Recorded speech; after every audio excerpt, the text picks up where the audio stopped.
এইমাত্ৰ আহি পৰিছে অতিকৈ ভয়ংকৰ খবৰ। যিকোনো সময়তে কাৰাগাৰলৈ যাব পাৰে জুবিন গাৰ্গ। জুবিন গাৰ্গৰ বিৰুদ্ধে গোচৰ ৰুজু হৈছে। কাৰাগাৰলৈ যাবলগীয়া এনে কি কৰ্ম কৰিলে জুবিন গাৰ্গে?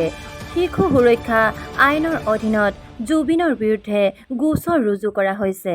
আপোনালোকেতো ইতিমধ্যে গম পাইছে, মাধৱ ডেকাই জুবিন গাৰ্গৰ মিমিক্ৰি কৰি বিখ্যাত হৈ পৰিছিল আৰু তাৰ পাছতেই জুবিন গাৰ্গে তেওঁক পাগল আখ্যা দিছিল।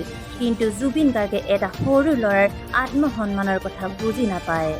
কিছু লোকে জুবিন গাৰ্গক সমৰ্থন কৰিছিল যদিও কিছু লোকে সমৰ্থন কৰা নাছিল। জুবিন গাৰ্গে এনেদৰে এটা সৰু ল'ৰাক আত্মসন্মানত আঘাত সানি সামাজিকভাৱে পাগলৰ আখ্যা দিয়াটো কিমান যুক্তিসংগত বুলি আপোনালোকে বাৰু ভাবে? অৱশ্যে এই কথা আমাৰ নহয়, এই কথা কৈছে শিশু সুৰক্ষা আয়োগৰ সদস্য ডক্টৰ ৰূপা হাজৰিকাই। ডক্টৰ ৰূপা হাজৰিকাই জুবিন গাৰ্গৰ বিৰুদ্ধে শিশু সুৰক্ষা আয়োগলৈ প্ৰেৰণ কৰিছে এখন পত্ৰ।